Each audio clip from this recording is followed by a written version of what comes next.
It's the Broken Brain, y'alls. And once again, this is the replay of the live stream from last week for International Overdose Awareness Day. And it's me, your host, Dwight, of course. And in this hour, I get to wrapping things up with Dr. London Smith from the Jock Doc podcast, and then get to talk to Andy Hogan, my good friend and fellow therapist, talking about our own bipolar twinsies issues, and then being compulsive, being impulsive, and lots of pulsives. So I hope you enjoy this next hour replay. But then, I was just going to say with the trust factor, I don't know. My clients knew if you came and told me, hey, one time in my life I had a relapse, let's talk about it. And you aren't ready to tell me it was yesterday. That's okay. I mean, I can't control that, but I'll definitely talk to you about the same thing either way. Right. And now as a private practitioner where I don't have, that's not an issue anymore because it's all confidential, but. Yeah. I mean, but I'll still like socially, I had like, just to give an example, I had a friend reach out to me saying, hey, I have a friend who's hesitant about the vaccine. They're pregnant. Like, what do you think? And then they were maybe kind of right to, like, I would be a bit judgy because I feel very strongly about the issue, but I was like, well, I think that there are a lot of, a lot of kids who are born without mothers shortly after because they don't get vaccinated and they're in this sort of immunocompromised state. Like, but I had friends who we've talked about everything, and they have been that hesitant with me before. So, like, I definitely recognize like there is this fear of judgment to whatever extent. They said it was a friend, and then like then they told me it was them. But like at first there is this, this unsure aspect, but that's social. Whereas once again, I do think of the doctor patient situation to be confidential. Like, there are consequences for the doctor if they there are consequences for the doctor if they don't. I mean, just legally, they really can't spill the beans on this stuff. Mm-hmm. And if you file a complaint against the doctor, that's like they do have to lawyer up and stuff. So that there's a lot of autonomy, but there's also some degree of of obligation. Yeah. Oh yeah, no, and obviously with therapy, there's a big piece of just saying like, there's certain things, mandatory reporting, child abuse, and But I found there's misunderstandings about it when it comes to like one of the exceptions to confidentiality is being suicidal. If you're at immediate risk and you're not willing to do some kind of a, if you're not working on being safe at all, and it's like I'm definitely going to do it, there might be a legal obligation to make a report, but generally speaking, that's a broad umbrella, and you should always find a way to talk to your provider if you are suicidal, because otherwise you're at great risk. And then you feel like, well, I got to poke around and try to think about how I'm going to share in this session. Then I got to go out and worry about my mental health alone. So there's just a lot of those kind of barriers, and it's also embarrassing, right? It's embarrassing to say I have a problem, especially if it's a problem that has a lot of morality judgment around it, like addiction often does, because people are considered to be weak. I've known people who, have, especially with opioid type of problems, addiction, who have family members who, have very, very frequent use of alcohol, but yet it's like, oh, but you're using pills. Ooh, ick. There's a different kind of judgment or snobbery around drugs of choice, even. Right? To say, The stigma of it. I know.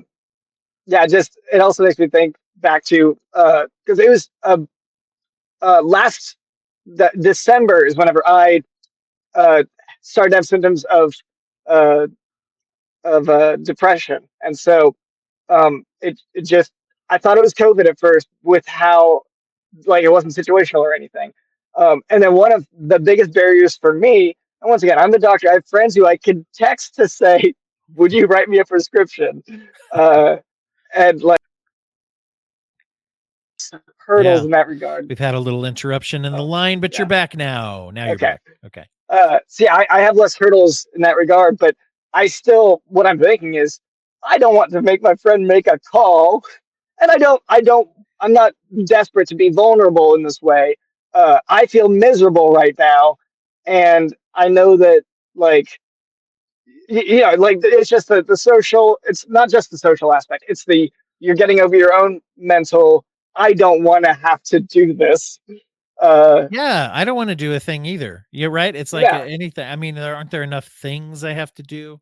yeah, Plus, as you said, in healthcare sometimes, there's also this, like, I don't know, it's always interesting to me that the 2 professions that work sick the most frequently seem to be, people who work in food service and people who work in healthcare, because 'cause they're gonna be yeah, fired if they don't show up, right? yeah. The culture is to you don't get sick, right? Well, that and like you're thinking, well, what if my patient dies? I can work, or like if they don't get Yes, I their wanna go in next and thing. help. Right, yeah, Yeah, no, like exactly, there's that uh, yeah. usually it's not literally life or death, but it's health maintenance, and you're like, well, I technically someone else might be able to sub in, but there are only so many doctors out there, and blah blah blah. If Uh, you and you sort of like when and I'll hope you don't mind me quoting you on a thing that you said publicly, but you talked about this last year, I think, a little bit on the live stream, and then we did a whole episode about you oh, had some things you had to run into with acceptance of, career yeah, yeah, trajectory, and some of your dreams and passions were getting at least redirected, right? yeah, And some doors were not open to you really just because of happenstance. And and so that can be oftentimes that's triggering of those things, and then to have to go through it alone would be terrible. yeah, yeah.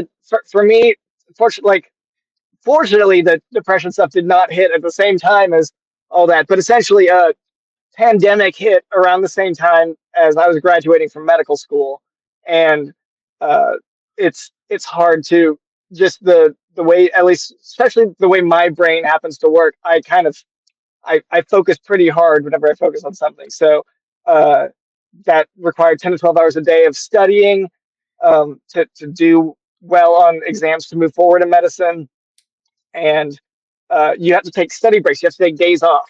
And I'm not great at doing that anyway. It's like it's like having to set a timer to get up and walk around every hour or whatever while you're working. It's that kind of thing. And I'm just terrible at that.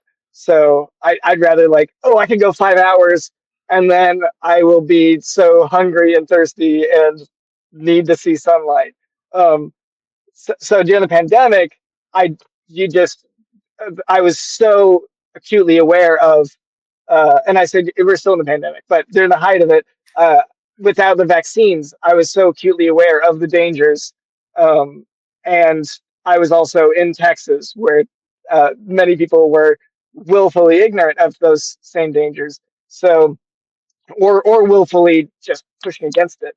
So I was indoors most of the time, which is not great for taking a break in a healthy way. And I'm sure, like, uh, I, I haven't read the stats on it, but I would guess that a great many people have uh, like sunk into darker places as a result in a similar fashion. I just fortunately, like, I kind of stagnated for a little bit, was trying to figure out basically what to do with myself. And then fortunately I have a podcast that I kept up with, that's mix of comedy and medicine. And so through that, I some pathways opened up in the world of entertainment. And so I've been, like, now more involved in trying to produce things. And like now, like I said, the other day, I thought, like, I have enough written now to do a comedy special, I think. Uh, but once again, with the idea that I can have a few actionable focus to be on actionable topics that I can, like, that people just don't know well enough.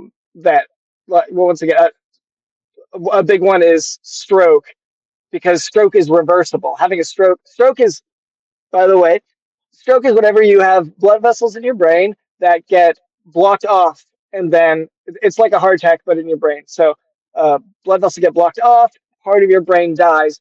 But and the way textbooks describe it, it's sort of like a hibernation state. Like they can come back to life. So um, I think that I'm pretty sure there's something about bear hibernation thing comparison they use in textbooks. But anyway, they can get that if they can get blood flowing through it again, it doesn't stay dead. So, but it's a matter of time. So if you can recognize a stroke, which for those who don't know, a stroke is the way it looks is like you'll have a droopy half of your face, uh, which I fortunately can imitate a little bit, um, and then like basically half of your body or face will start having problems potentially. Like uh, they can't say it depends on how much of the brain, whatever, but like they might have trouble saying something as simple as the sky is blue. Uh, they one of their limbs might not work as well, things like that. So if you see that, you get them to call 911, get them to the hospital. Um, that can once again be reversed, and if you don't catch it, then it can be permanent. So, uh, like it's so actionable. If you spot it, just get them to doctors. And it's just not well known. Like the base, and I don't once again have your face half of your face just being broken, kind of. Sort of a two-faced situation. Um, I don't. It isn't that crazy of a concept to learn. So that's one example of something that I'm like, okay, it's just for people to be able to recognize it. Um, I can hopefully uh, raise some awareness. And once again, just that and people know about screening for breast cancer, but they don't really know about it for testicular cancer. But it's the same basic thing. You're feeling around for lumps. So uh, There's a screening too. You know, when you talk about screenings, yeah. there's lots of studies that I've heard of and come across. One in particular was about uh, addiction during pregnancy and drinking during pregnancy. It was fetal alcohol syndrome. Yeah. Scholars have studied this, and so just as an example, they found that when they polled doctors, this is several years ago, but Hmm. I don't know that it's changed that much. And they said, Yeah. how many of you proactively ask pregnant women um, if they have an alcohol problem, for example? And the results were from the presenter that I saw at this conference. They said, statistically speaking, the results were none. I mean, basically, it was like anything that anyone who said yes, it was so infrequent it'd be considered an outlier almost, right? Yeah. Yeah. So it was basically zero, which there's not a lot of studies that turn back a zero, like a conclusive. Yeah. It's not happening, Yeah. Yeah, and to have especially proactive, and that's something that's extremely detrimental to Yeah. the individual, to the person's whole life when they're born, and also culture. And there's Yeah. estimations that I will say as an aside with fetal alcohol, I'd love to hear people's thoughts about this. I guess this is controversial in some countries, but there are areas where they say, well, how come they don't have fetal alcohol syndrome in countries where they don't consider alcohol to be a big problem? They don't have an age of, whatever. And they just figure, and the culture, I mean, from people going and looking for visual and symptom based example, researchers who go to those countries and sort of like observe what they can, it's actually Mhm. much, much more. It exists. It's real, right? Yeah. But It's just not as reported on or whatever. It's like, yeah, it's like people saying mental health stuff didn't exist back in the day, but no, it's just they just didn't get there's treatment or care or yeah. diagnose. And so yeah, exactly. So you look at that and say, what about proactive screening for things, and mental health we can throw in there too. Not a lot of Hmm. proactive screenings for these kinds of things that Yeah. have to do with this behavioral symptoms emerge usually much, much first. Then we'll do all kinds of tests if we have Yeah. access to care. A lot of Yeah. Yeah. qualifiers. Yeah. I can say from the medical side, at least from my own experience, there's this is part of what makes me veer towards very actionable, like see something, do something kind of things. Uh, uh, Questions of basically mental health. We know it's a process. We know it's not a quick fix kind of thing. And I think that that's part of what it's like. Okay, well, there are already a litany of issues potentially with a pregnancy, and I don't want to have to, like, that's a can of worms, you know. Um, Sure. Plus, you get and mad people. You ask someone that question, and when there's the yeah, moral stigma of saying, "I would never," but addiction doesn't just stop. And I'm not saying there's a lot of people who white knuckle it through those things because of care and concern for themselves or their baby or whatever. yeah, So I'm not trying to say that doesn't happen, but it's like, boy, I don't know. I mean, just the if knowing that I could die if I drink again at all doesn't stop me from drinking, and if you know what I mean, yeah, or any other thing, if I know that I have newly have diabetes and it doesn't stop me from eating sugar, or whatever, and that means I could crash my car and kill people, or I could die or lose a limb, yeah, or whatever. There's all sorts of things that we don't do, even though they're healthy to yeah. do. Oh, yeah, yeah. On that note, here's another public health thing. Just to know, if you the number one cause of amputations is diabetes. So just for those of you out there who maybe don't think of it as maybe a big deal, that's we still do amputations, still a Yeah. thing, and that's a big reason why. No, and I mentioned well, and like I mentioned car accidents and things too. There's Yeah, if you're not taking care of it, you can black out and things, and it's dangerous to everybody. yeah, But yeah, and so yeah, having some of those, it's interesting how you say complicated problems are ones we don't maybe study them or look for them as hard because maybe we just hope they don't happen. yeah. Well, and also, like, for one thing, it's generally more well known, I think, that you shouldn't drink while you're pregnant. Like, socially, that's a known thing. Like, generally, I try to think of that in terms of, like, once again, the testicular cancer. People don't know to screen for that. And then with what I think of more that I hope I've seen that these questions asked. So hopefully it's happening more. But I've also had friends who said that their doctors did not ask is about the mother having depression at all, um, because when you're pregnant, uh, any pregnancy can involve depression, and then, like, there are very pregnancy specific depression and psychosis symptoms that can come about, and those should be screened for because they can, potentially be the reason for the substance abuse as well. But I think that's probably um, what I would say. Like, uh, I don't know, something that is a little bit more in the realm of what I think would be quicker to as a call to actions for physicians, because mostly because I don't think that socially or culturally that's as well known.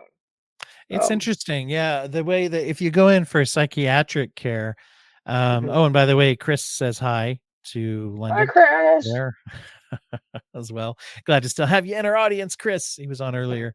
Um, yeah, there we go. Oh, if you go in for a psychiatric appointment or even therapy in some places, they're going to have you fill out a ton of things and go through a whole sometimes even a whole battery of diagnostic information. Mhm. But it's interesting we don't even have a scaled down version. I mean, throw a Beck depression inventory or generalized anxiety scale, or with Yeah, what we know about the frequency of trauma, there's several just kind of quick indicators of PTSD. There's a really good the suicide checklist is a really good quick sort of document. I mean, what if you had a couple of those in your just your regular checkup? You do those every year or two or something like that, right? yeah, Yeah, it would be, but it's something that people would be like, ugh, yeah. and that's that's part of it, I It's think, is there's a resistance. yeah. I mean, there's a this whole straight. I mean, like, we're taught for sure to go through each thing, and but, like, it's Yeah. oh, you kind of softly make fun of like, even psychiatrists for, like, on the show Scrubs, they really poke fun at the psychiatrist for not being a real doctor, even Sure, though there's he's like an a lot of MD. air quote "doctor" or Yeah, whatever. Yeah, yeah, yeah, that's or coded it's coded into our culture to make fun of, those types of things still, yeah. yeah, because it's I guess to some degree you don't think of it as it's it well, the therapy is often words to some extent, which also is for uh, whatever general physicians as well. But yeah, I it's just one of these things where it kind of gets categorized in a certain way. Yeah, I have for years just tried to reject the language around, is this a physical problem or a mental problem? Or even when they say, is it a physical or emotional problem? If our Mhm. emotions and our mental things originate from our brain, that's contained within the body. I mean, Yeah. for most people, not the ood on Doctor Who, but for most of us as human beings, right? Our brains are contained. That was reference out there for you Whovians fans, but but we're carrying our brain around inside our body. It is physical, right? Our mental Yeah. health is physical. So I like to say, I tend to say, boy, it's just one more system of the body. Is this Yeah. something? So if I have a psychosomatic pain, for example, is it Mhm. a? I like to say it more like, is it a muscular skeletal problem or is it a mental psychological? I like Yeah. psychological, by the way, because it's more medical, but sounds at least more Mhm. medical. So this is what happens when you're in a corner of the soft sciences corner of the healthcare field. Is we like to sound smarter. But anyway, just looking at that and saying, like, which part of our physiology, which part of our body is it? Not either or, because I think what people hear is when you say, is that a physical or mental health problem? Then what we hear is that a real problem or a fake problem? Yeah. And I'll like just to give uh, further evidence to this, my finding out for myself that I had depression, the biggest symptom was less energy. I'm normally pretty outgoing. I need to get stuff done every day, but I was in bed for 2 days waiting for meds to kick in. Uh, and like, and what like I like to get up, stretch, work out every day, and write and work. So like it's in contrast to who I know myself to be as a person. And then when I increased the dosage a little bit, that was fixed with fluoxetine. That's Prozac, just kind of the first line, whatever you give people. Um, and then I found out I have I had this generalized anxiety. I knew I probably had it, but having being on this medication for a new symptom, um, then upping the dosage got rid of this layer of anxiety. So now whenever I go to sleep, my mind isn't churning with all these anxious thoughts. I could just go to sleep now. Complete change that I never really thought could happen. But it's like, oh, well, duh, we have medicine for it. But I've given the stigma as much as anyone. Uh, Yeah. That's interesting because I look at, like, when I got on mood stabilizer for the mhm, first time when I had my bipolar diagnosis, I had always had certain physical sensitivities around, like, walking barefoot. Also, I would always need sunglasses. Like, I almost mhm. couldn't function with the bright light. And when I got on a mood stabilizer, both those things were much, much reduced. I Oh, I still have, like, a physical sensitivity if I step on something. I don't know if it hurts more than other people. I'm sure, my pain is always worse than other people's, right? that's But right. no, but it was interesting because that was actually one of the things that sort of told me, like, "Oh, this is working," because that's not a placebo. I didn't expect that, Yeah. right? No, yeah. Yeah. And it's physical manifestation. It's one of these things. I'm also like so I've worked in neurology as well, and they would talk about what's the diagnosis? Fibromyalgia. Fibromyalgia uh, is generally um, it's thought of as maybe not a real thing, but it is a real thing because basically doctors don't like that we can't objectively test things on it, There's not a and we blood don't have test for yeah some. There's many things like that, and they get the same treatment, right? yeah Oh, do you really have, especially if you are. yeah. I've seen that especially with people who have mental health diagnoses, especially if they're on the well, I just see a famous tie-in where people assume, like, if someone has, like, say, let's say, a borderline personality Mhm. diagnosis, then and they have like something like chronic fatigue or fibromyalgia, people go, really? Really? Because you're Yeah. going to be drama, and it's like, not to say that that's not a drama associated diagnosis, but anyway, just to cut you off, I just was Yeah, yeah. excited. I just got No, excited. that's yeah. No, but it's that it's the um we are always tempted to kind of put these things at a lower tier, I guess, because once again, I think, well, I think for most positions, because there's not a lot that's actionable. Once again, we don't, we know that we have limits here on what we can do, and like that, like people might be upset by being kind of blown up by a physician about it, but I'll say like, uh, I know the ones I've talked to, they were like, basically, if you talk it out enough, you find out that there was uh, so, some repressed things often involved, and this is very anecdotal. This is one doctor I talked to about it, but that was his take on it. Was that um, there was something that manifested uh, eventually physically, Mhm. that was, for some past issue that they had. So uh, Yeah, and it's weird how sometimes that's, like, right under the surface, and sometimes it's something we're conscious of. I mhm, remember, and I don't think he minds that I share it 'cause I have and he has and whatever, but a colleague from years ago when I worked in, so before I was a therapist, but I worked in a mental health care system, and we were kind of the mhm, frontline ones in residential care who'd tell kids to go from one place to another. Okay, go to therapy, go to here, go to there, and we'd run some skill building groups and things. So working in mental health as a non-therapist. But I had a colleague who had a lot of like just symptoms of just feeling fatigue and feeling, just a lot of different pains and things. And mentioned going to the doctor and getting exams and things. And the end result was all these tests came back, nothing. They couldn't find anything. And he's like, so this is, and it was interesting because it made him start to focus, and we were talking about trauma and things in his background that he's like, I thought I dealt with these things maybe, but you know what, I really haven't really. And I'm wondering if that's mhm. contributing some manifestation and pain, and some of these things we might think of as, air quotes here, physical symptoms, right? Air quotes for Yeah. anyone just listening audio.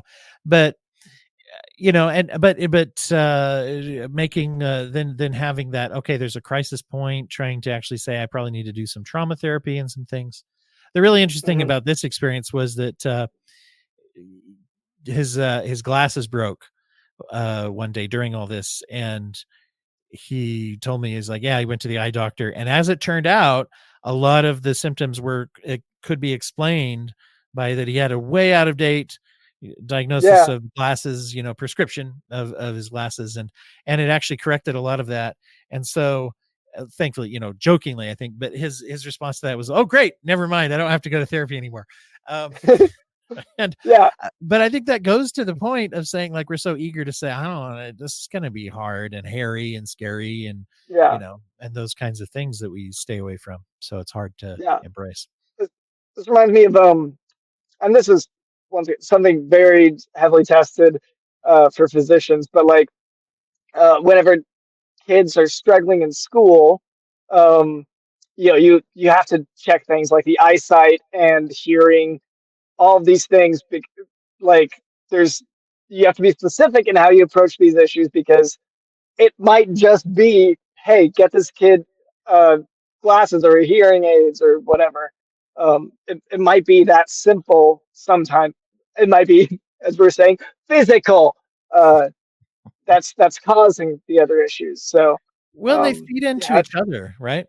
yeah, Yeah, because if I, especially if I don't know why, and I think if we can label something with a cause, a reason, even the fact that mhm, they find that if you label your emotions, they're more tolerable and more manageable, instead of just saying, I feel bleh, it's like, well, I feel depressed today, or I feel overwhelmed. I feel, anxious. I feel, and even breaking it down.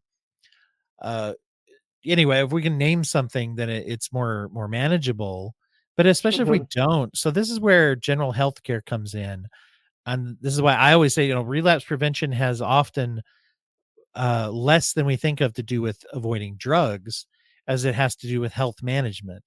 And so let's take that kid that you just said who's like, boy, you're not doing well in school. And for some reason, they fly under the radar with maybe a learning disability, or maybe mhm, an eyesight thing, or maybe something that contributes to fatigue, or some kind of protein deficiency, or there's something, that's not allowing them to either input the information or not process the information. yeah, That kid grows up feeling dumb. right? Feeling shame, feeling, Yeah. treated like, oh, you got bad grades, you're grounded. And Hmm. certainly that puts us at risk for certain, like addictive behavior, for example. If the ones Yeah. who are going to accept me are like we get around and get stoned because I'm dumb anyway and I'm depressed, right? And Yeah. I'm ostracized. So you get that healthcare management generally plays such a big role in this, of that kind of thing. Um, Up until, with our focus too on opioids, and I'll be interested to hear your take on this. The ways that people deal with chronic pain, maybe that's a good thing we'll kind of switch into here. Opiates are not the only methods people can deal with chronic pain, Hmm. but oftentimes that's where the discussion starts and stops. Um, Yeah. of saying like, do I have other outlets that might even help me to reduce my use of opiates, even Hmm. if I haven't had a problem yet? Then again, just being on opiates for a long, long, long, long time is a problem oftentimes, even if it doesn't lead to classical Yeah. addiction symptoms. But anyway, I don't know. What's your feelings about that? Like forms of a way people address chronic pain. Uh, I mean, I'll say it. I am wary and unsure to some extent, but I am excited about, there's been things like ketamine and psilocybin that they've started to make bigger waves. These things that used to be just considered recreational drugs, that people have found therapeutic uses for. Um, I'm excited to see where the research goes, but I think for now, I think to my knowledge, it's still uh, we don't have great solutions. Like, um, There's more research on ketamine. It's been used longer for depression and certainly yeah, longer for anesthetic. So there's a little more on that than I think psilocybin's yeah, new. I just interviewed someone about that the other day for the podcast. Hasn't come out yet. But they're doing research and trying to yeah, study what is happening when people, yeah, for like, especially for depression treatments and things. It's interesting. yeah, Yeah. yeah. But So also I'm for pain with medical marijuana with yeah, pain, you know? yeah, marijuana for example. Yeah, it's a we're using outdated and originally probably wrong. Well, I think at least ethically wrong reasons for prohibiting the use of these drugs. Uh, and it's not like I'm saying we should all go be smoking joints, but uh, That's all and I'm anybody not heard. not saying that. Yeah, yeah, but I'm Let me get an like isolated quote here endorsing, yeah, yeah, no, just kidding. But no, yeah, actually, yeah, yeah, not just saying, "Woo, the sky's the limit," just because it's legal, but actually using it medically, yeah, and those laws passed prohibiting things were certainly not done with the medical community no, it was like included. pretty specifically done to hurt black communities, like or and Hispanic. I believe that was And a hippies lot in of the it. '60s because and those that Yeah, were associated with, those cultures, the hippie culture also was one that, yeah, President Nixon's administration in particular was not fond of. yeah. Anyway, yeah. Nixon, Reagan, all of our favorites. Uh, so yeah, these guys. Reason Welcome I to just listened Political to Talk with yeah, drlandonsmith.com. I just listened to a long podcast about it. That's the only reason I very much know, and how I'll the throw myself under the CIA. bus too. I'm with you. I mean, just especially in these areas of like laws motivated by political reasons, Yeah, control, racism. Yeah. yeah, and this is gonna sound more stupid, but I've been recently watching the show Veep, uh, which for those who haven't seen that, it's first of all a lot of profanities in that show, which I don't notice so much anymore. But uh, the show's all about the politics of like looking good. It's of people trying for political power, and it's a comedy, but it is funny how like they're so desensitized to the actual issues that people are going through. It's just about political gain and appearances, and it's like fascinating to watch and realize, oh, this probably is kind of how it really is to some extent. Like these are just people who, okay, they're trying to get reelected. They can't seem weak in the face of such and such a thing, and so they make these drugs illegal, or and that they use this as a scapegoat for whatever problems are actually going on. And now today we are still dealing with the fallout from all of that, and And it's it slows research because there's certain things now we're yeah, studying that we couldn't study before because they were illegal, and also that also kills. I mean, there's things that they are finding now for good and for bad. I mean, there's some health risks to your mental health that are associated with overuse of cannabis that we're really mhm, finding out more about now because people are being more honest about their levels of use, and you can even kind of track on their medical record, yeah, kind of like, oh wow, you've been. I mean, for example, if you use a high amount of marijuana for considered a chronic amount almost daily for about a year and a half, I think was what Sherry Corbett was a guest a year or two ago talking about this. You can increase your risk for psychosis and psychotic episodes even if you never had them before.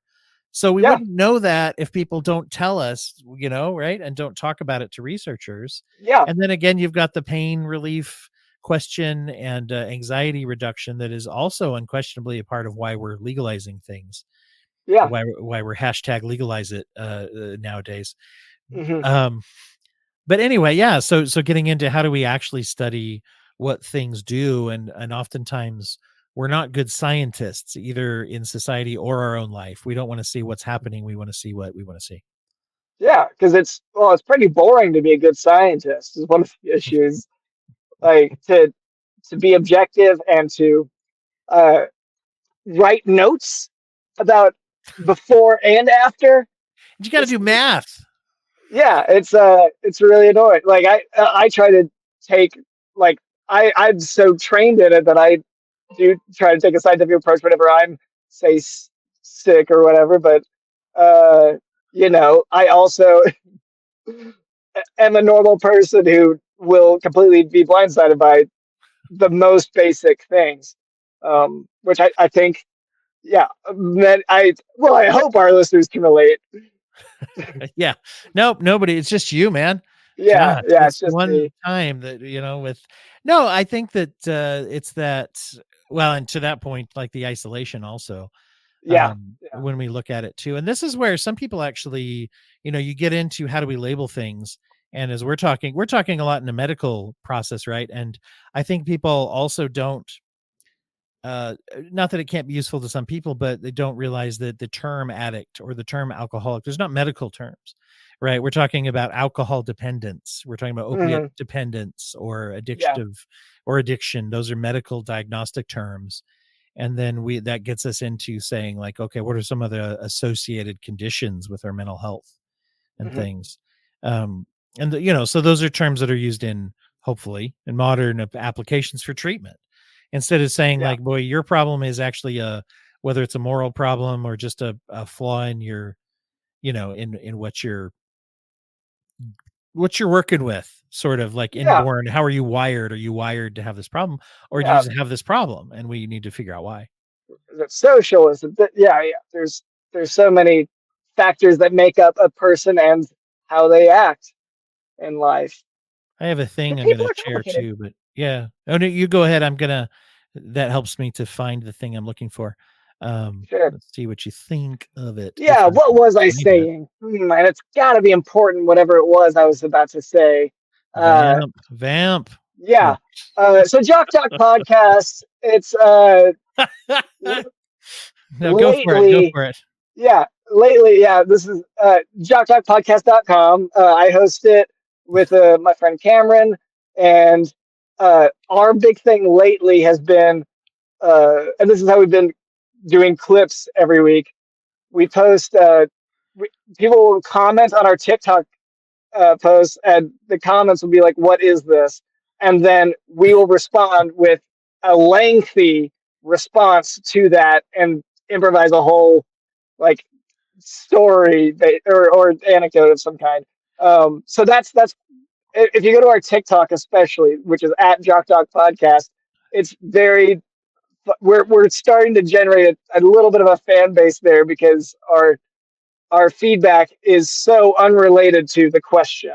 Um, I like that it's you yeah, even though it's very funny in the improv section of it or whatever, mhm. you also have real medical information, which is good too, I think is Yeah, yeah. It's the most annoying part of the podcast is that I go through and uh, I have medical textbooks and I'll find whatever section, and I'll be like, okay, this one I think I have to dumb it down enough for most people to at least get a grip.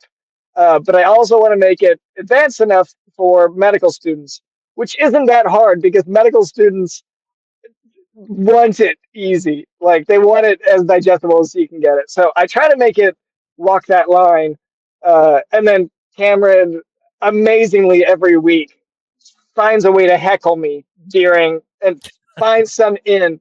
And genuinely, that I think is the most talent because it's Yeah. very boring. I'm reading it like ad copy. And then you get to do I don't actually, but it's I don't find that part boring, but I can see what you mean. It's Yeah, yeah, especially if you're there for the comedy. And then you get to hear people come on and try to do some who do improv and some who try to do improv. I've been a guest on it trying to do yeah. improv.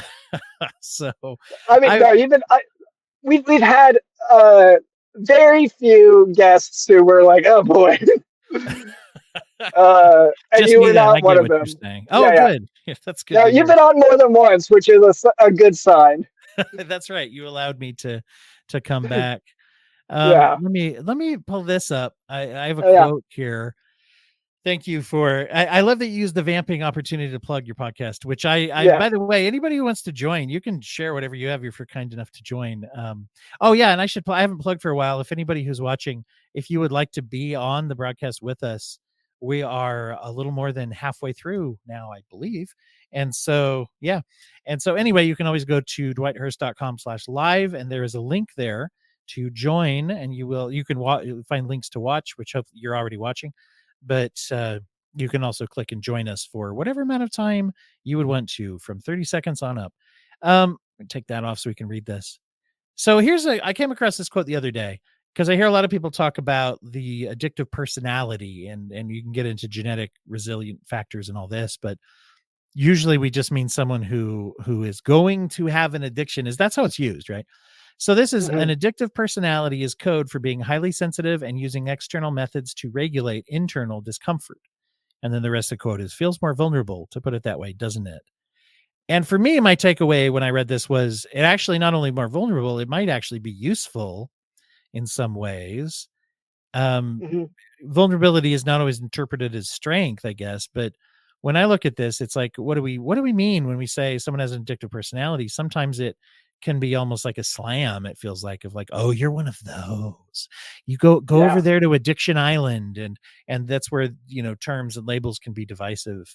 But yeah. to say, I actually, I'm coping with something, right? yeah. I honestly, I heard. I feel like I've barely heard this term since high school, and in high school I heard it so much uh, because I had friends who would say, "Well, I don't have an addictive personality," and I'd be like, "I, for one thing, we haven't even finished forming our personalities. Like we're still doing that, and also like." How do you know? Are you the most objective person in the situation? This is all uh, my observances back then. But that I was also pretty straight laced at the time. But I'm like, uh, yeah, I don't know. The idea of someone having an addictive personality to me, I don't know if this. I haven't heard the term in medicine before. I don't think. Um, it's more. Uh, I don't know. To me, it's a weird thing to throw on someone as a label because like some some people have addictions and some people use coping mechanisms and uh at like I don't think of that as so and so. I guess I know people who really like to take whatever drugs, but I don't know that I see that as an addictive personality so much Yeah, as someone who likes to experiment a lot. right. um and I Well, once like again, it's useful if it's useful. I mean, if people use it as shorthand for themselves, it helps them understand themselves. But I think yeah. it's like other terms I see in therapy, like codependence or even relapse, Hmm. kind of as we talked earlier about definition.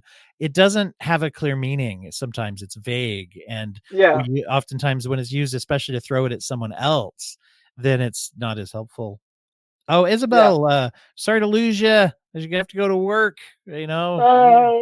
You can be back and join us and watch us afterwards. But we also have my friend Andy. Andy Hogan is also coming Hello. on board. It's a friend of mine, former guest, and great therapist as well, coming in from, well, I mean, wherever you're coming in from, your computer. Welcome, Andy. Yes. Farmington, Utah. There we go. A lot of people local to here joining today. I appreciate you being here as well. And Andy, this is London. London is Hello. Hi, London.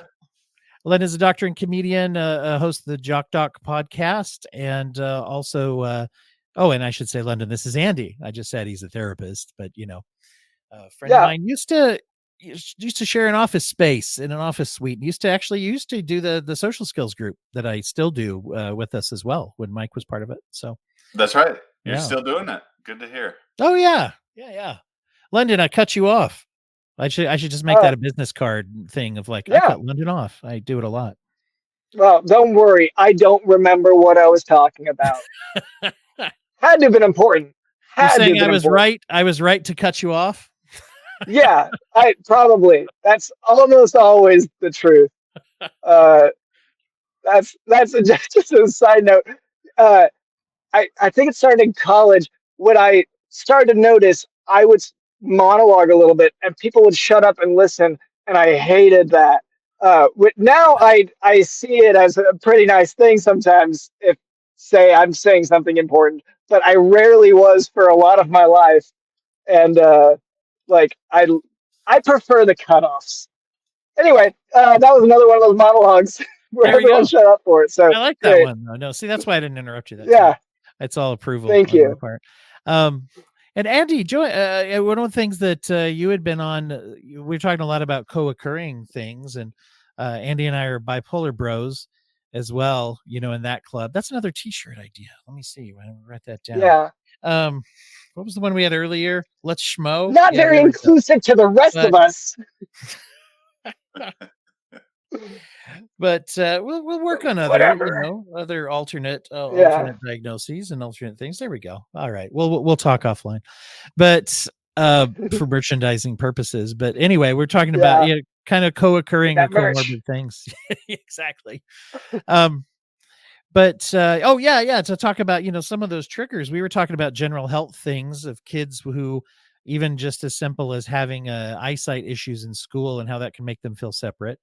But those of Mhm. us who maybe have out of control mood swings and don't know why for a long time can also feel a little disenfranchised. Or we just think the world sucks. That's the other thing. I, for a long time, thought, Mhm. oh, objectively, life just sucks and everybody's better at it than me, I guess, until I had a diagnosis. But anyway, your thoughts about that, Andy? I know you're a specialist in that area. Yeah, for sure. Having feelings, having mood swings, and not knowing why, just reacting instead of choosing how you act. That's what I'm all about. Yeah, becoming aware of what we're feeling and what we're doing and what we're saying. It's a process, and it takes for a lot of us a lot of time to figure that out. That there is a reason, and that feeling of um, everything's good, but I feel bad, and if I don't feel bad, I don't know why I feel bad, so I feel bad about not feeling bad. Yeah. And bad about that. Yeah, Honestly, that's a relatable. Yeah. Uh, as someone who doesn't even have bipolar, I relate to that pretty well. Yeah. Yet, uh, sometimes just the feeling alone is there, or that's once again, yeah, it's not there, and yeah, you feel like you should feel a certain way. Uh, yeah, yeah. I have a lot of clients that talk about waiting for the other shoe to fall, I think is the expression. You just can't feel good. It's like if I feel good, there's something wrong. There's something I'm missing. mhm. So you don't Yeah. know. That's the anxiety or the depression in my case. You just if you don't feel bad, it's just whoa. Why am I feeling good? One of the bumper Yeah. stickers or uh like Dwight's talking about t-shirts. I'm thinking about getting a T-shirt that says, "I'm feeling the love. I must be manic." That I like this. Yes. is good. Yeah.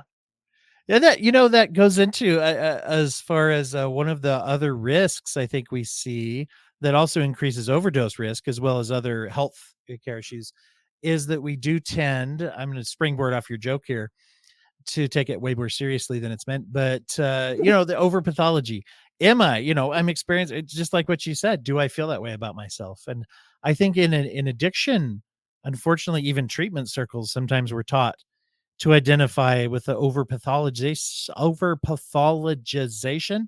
Is that a word? We got that one down, Yeah, everybody? nice job. Is that on the MCATs I or know that whenever I put these into a Word document, none of the words I use are real. yeah. It Okay. underlines everything in red. Well, this is a new one. I'm going to patent, to trademark the word, but we over pathologize, kind of ourselves and say, is this because I'm an addict? If we, or is this because I Hmm. am mentally ill? Is that, and also it's not like we make it up. We're also taught that by other people asking us, are you manic? Did you check your meds today? Hmm. Whatever it is. Anyway, Yeah. but yeah, that kind of thinking of like, I'm broken. Mhm. Yeah. Identity, who you are, and what your illness is. That's one of the steps that I often talk about. Is so important. Understanding, coming to understanding. It's a process that takes a long time. What is me, and what is the illness? Is this Yeah. is this addiction who I am, or is it my mental illness? And Hmm. figuring that out takes a lot of introspection, and for a lot of people, a lot of counseling to try and figure that out. Like, yeah, I just woke up, so here it's 1 p.m., and so my sleeping is my addiction. When I'm asleep, I can escape from depression. So Hmm. is that who I am? Am I the guy who can't get up in the morning? Does that mean I'm lazy? Does that mean I'm whatever? Or is it my illness? Hmm. Yeah. For a And lot of that's people who are trying to help, that's a yeah. big deal as well. I mean, for parents who see their children sleeping all the time, or not having the motivation to get good grades, or if they're adults to get to get a job, Mhm. it's a big deal. And understanding, okay, this is the illness. Even irritability, that's the illness.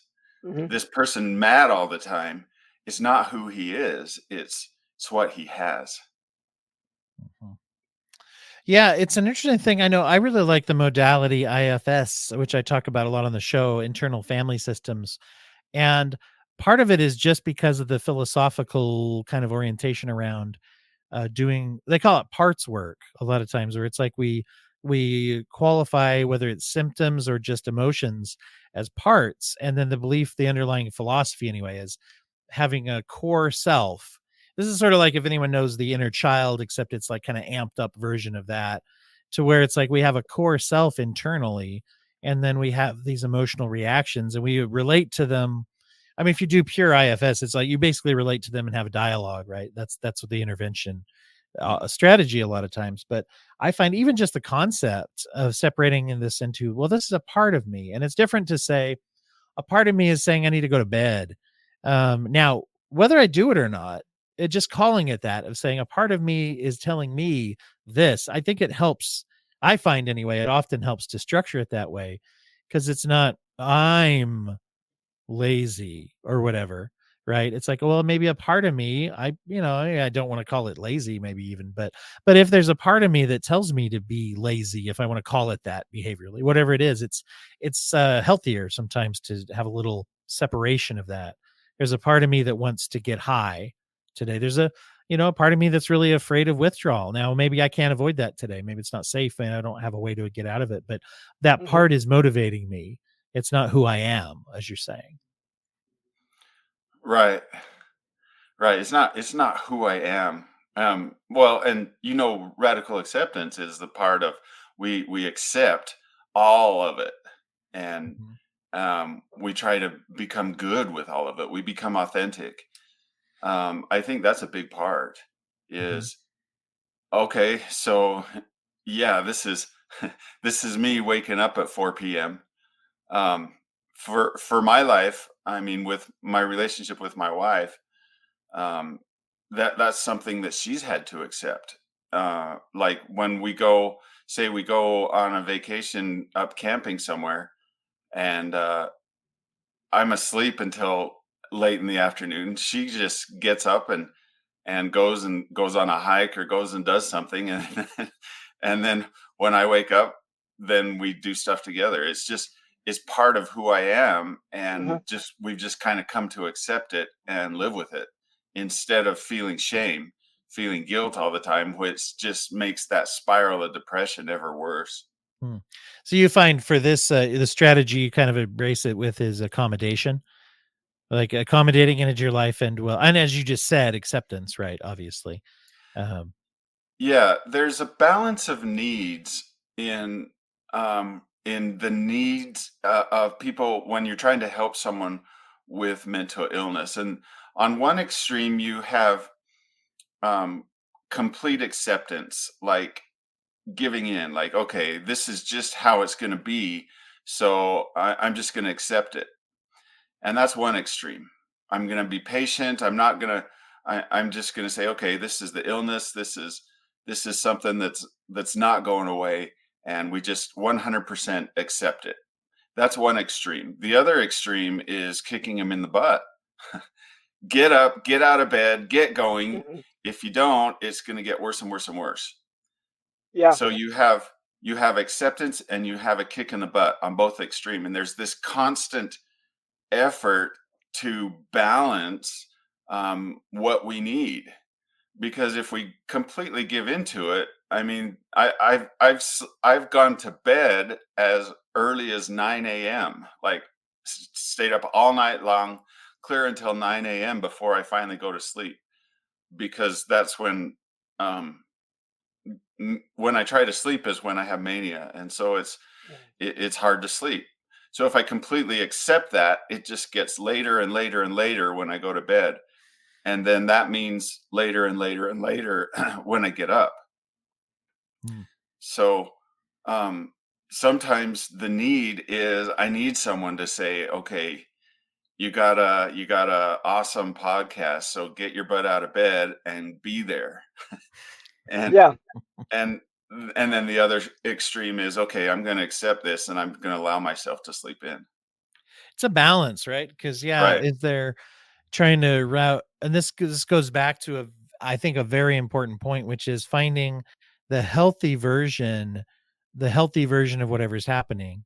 Um, I know that, those who've heard I mention it all the time, but the, podcast I produce for the Wiseman Method Detox Center, there's a therapist, is their clinical lead, David Livingston, and one of the interesting things is he talks a lot about the dynamics of addiction that are unhealthy and what is the healthy life skill that underlies that. So for example, dependence on people.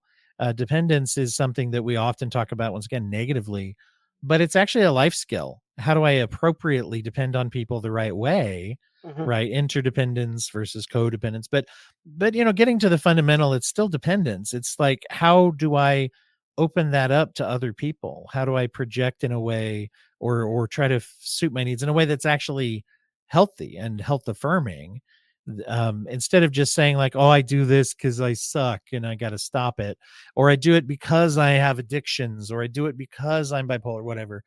um, and saying like, no, this is something I do and I've got to find the healthy side of it. I think this, so it can be a similar behavior as you mentioned, like, so it sounds like sleeping could be something that is, foist upon you by compulsion, or it's something you can embrace and try to have a controlled burn, so to speak.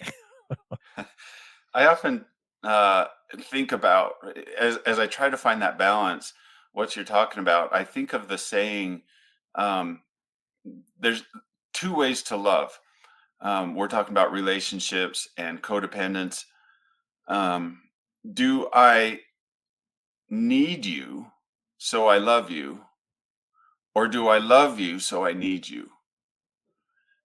One is my reason for loving you is because you meet my needs, and in the case of addiction, that can be enabling. It can be unhealthy. So I try to turn that around and think, okay, my choice to love you, um, it comes first. I choose to love you, and as I do, then you're meeting my needs, and hopefully I'm meeting yours, and that's a healthy relationship. That's interesting clarification. Yeah. How do you tell? That's a question, right? How do we evaluate which one we're doing? Because as you put it, like, I think there's a balance of both, right? Because there is some of both in that. Because we don't wanna necessarily be in a relationship where it doesn't meet our needs, right? But at the same Right. time, as you just put it, yeah, if that's the primary thing, right? That's an interesting point. Yeah, we think about needs. What are our needs? I mean, that's what Maslow taught us, right? We have our physiological needs first.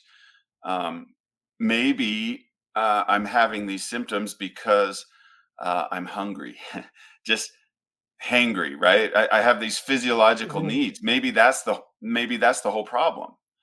Okay, so now I have food in my belly. I can breathe. My physiological needs are met. What comes next?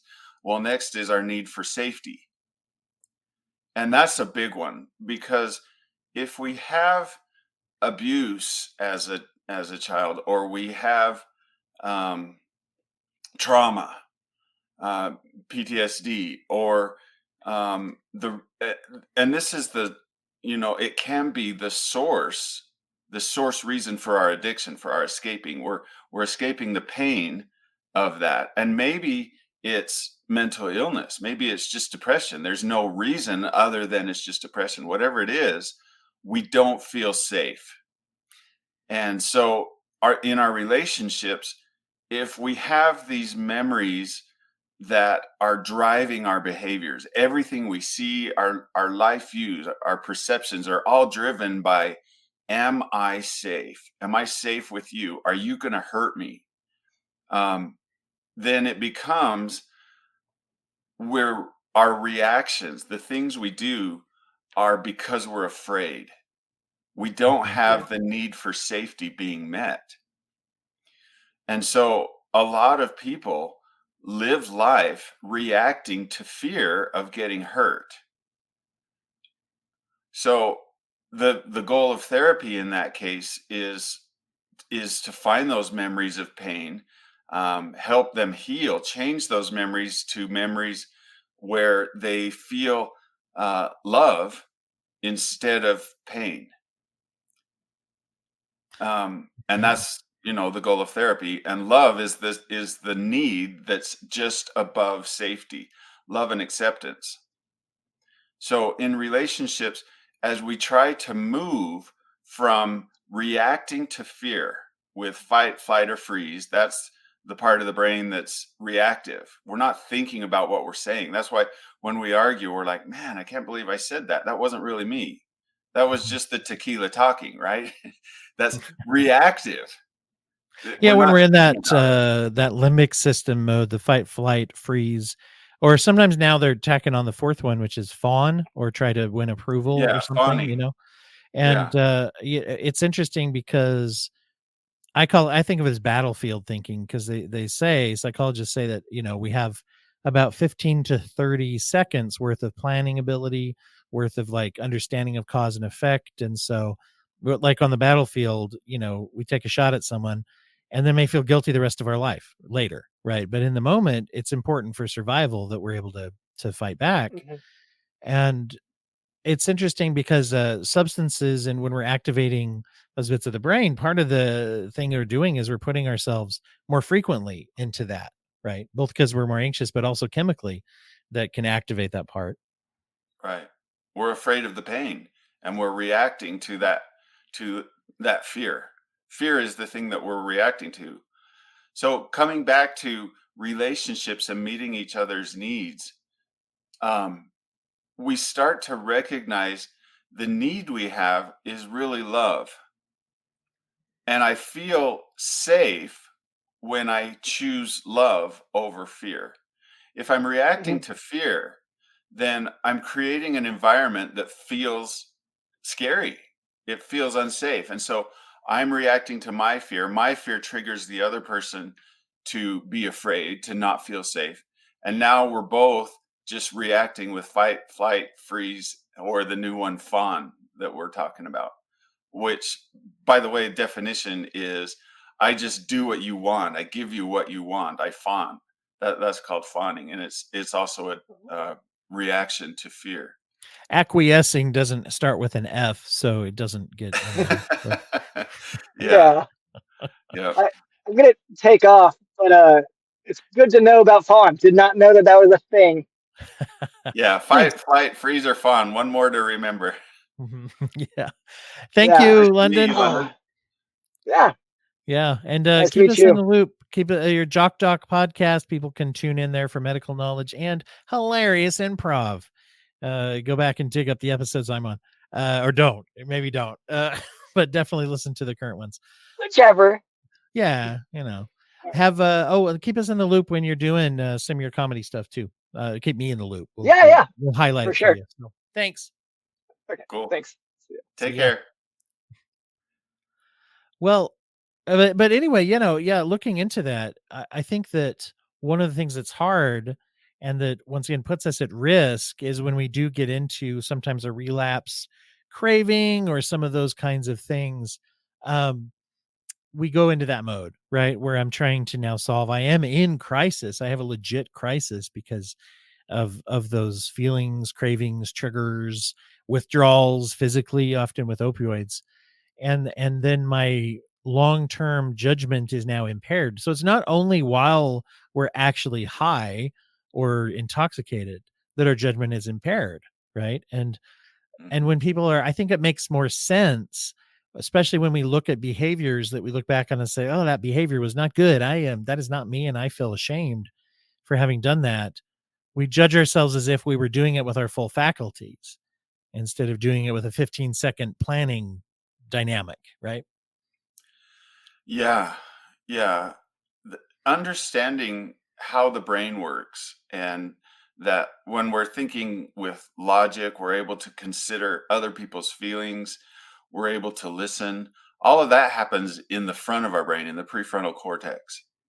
And it becomes so easy to get triggered and use the back lower part of our brain, the limbic system, the amygdala, which is where all of our memories of pain are stored. That's the hard drive. Every time we're hurt, whether it's emotionally, physically, anytime we feel pain and pleasure, really, our memories of those feelings are all the amygdala. And that's what takes control in fight, flight, freeze, fawn. And it's not the part of the brain where we're thinking, okay, if I say this, it's going to hurt their feelings. That's processing. That's not where it happens. It's just a reaction. I feel threatened, so I'm going to say this to defend myself. Mhm. And we say it.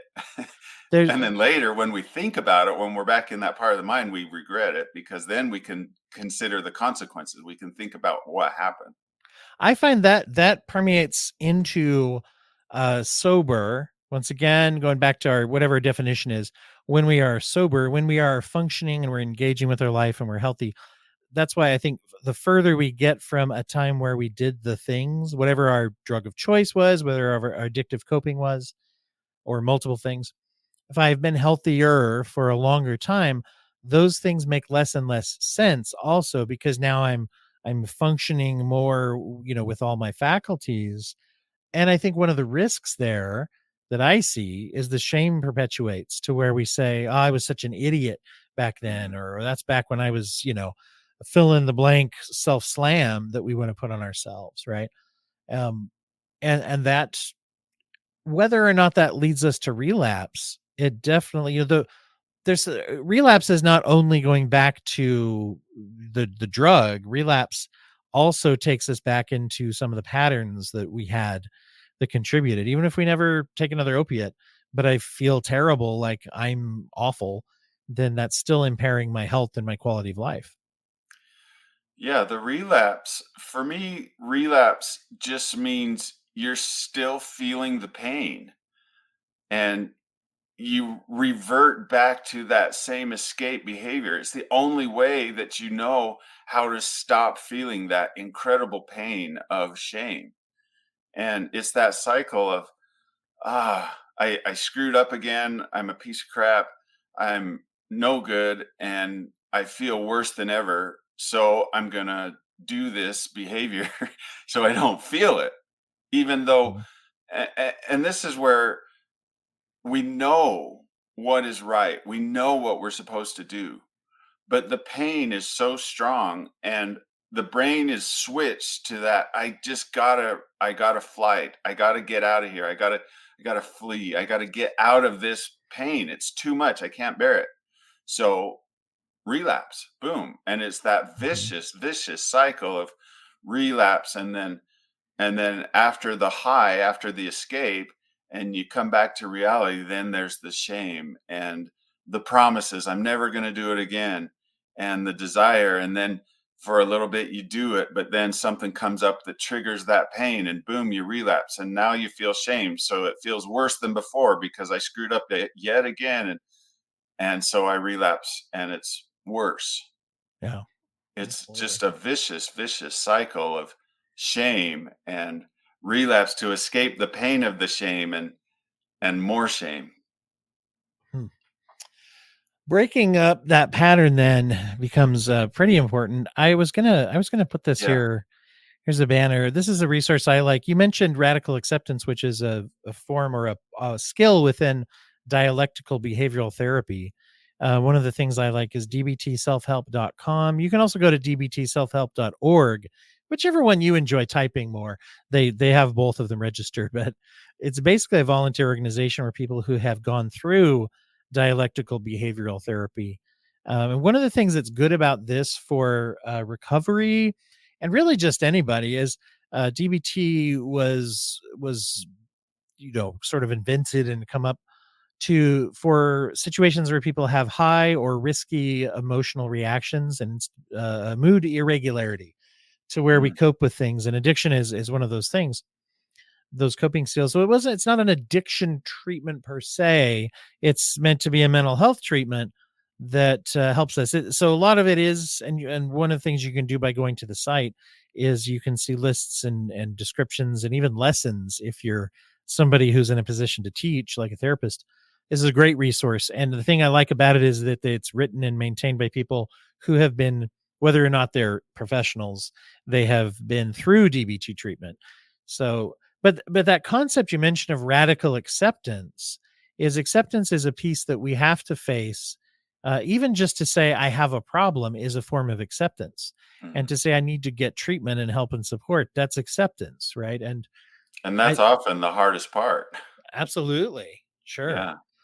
And that's where I like the term because when they say radical, the idea is trying to, instead of just feeling guilty that I don't accept something, the idea is to say, I'm going to use acceptance as a tool, as a skill and practice.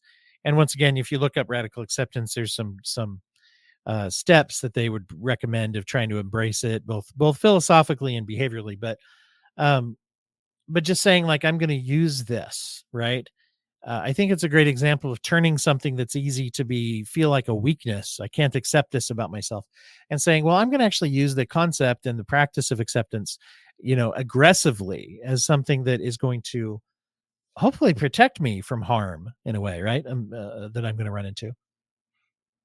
Yeah. One of the reactions that all of us have when we're talking about fear reactions is we try to take control of the situation, and in relationships we try to control the lives of the people with us.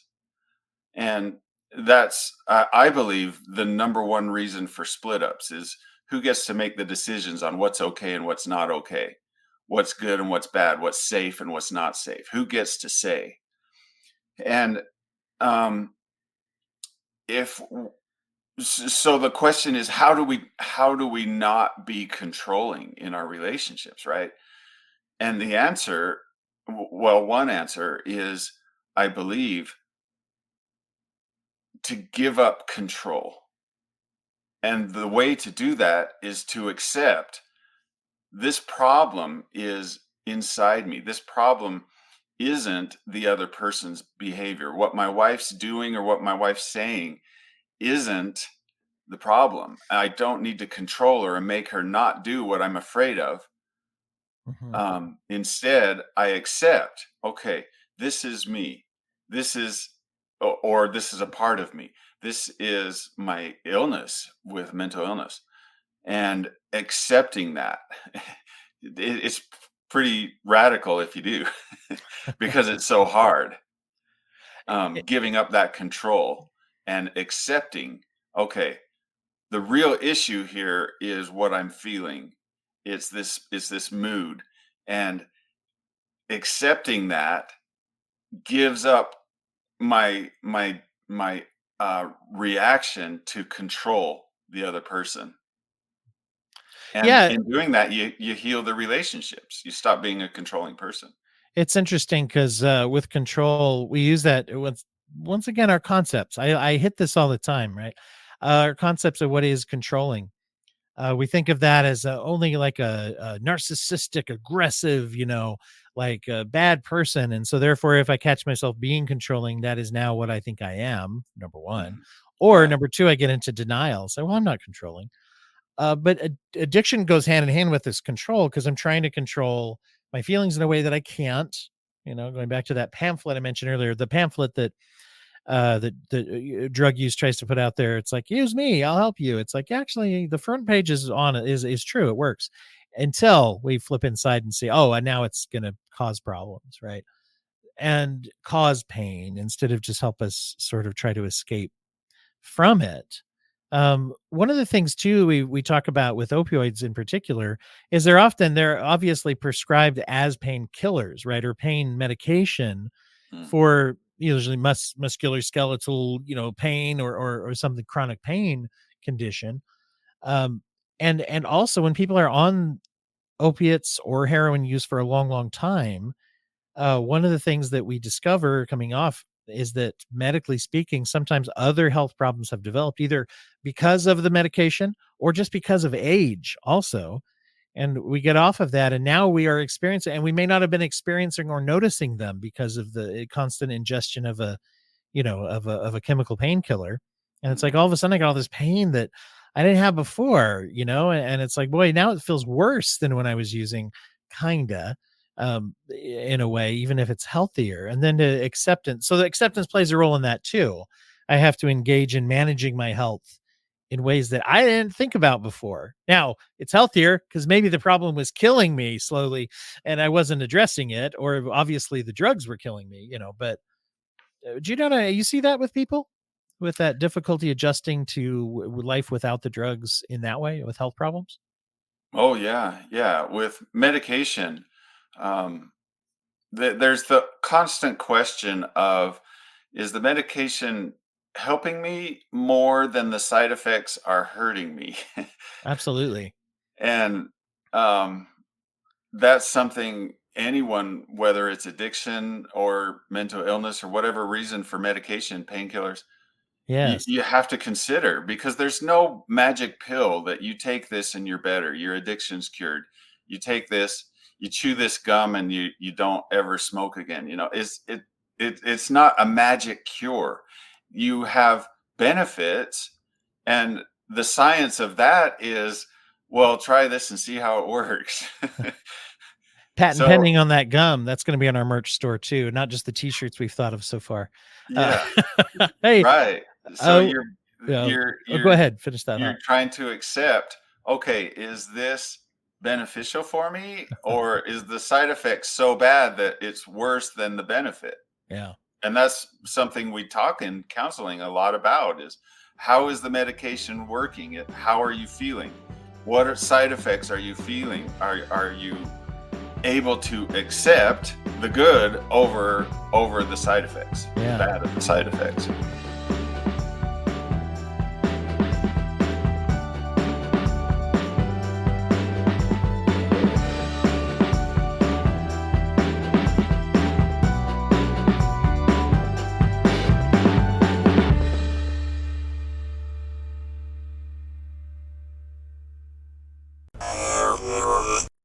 Thank you for listening to the Courtemp Arts Podcast Network. To listen to more Courtemp Arts shows, visit courtemparts.com.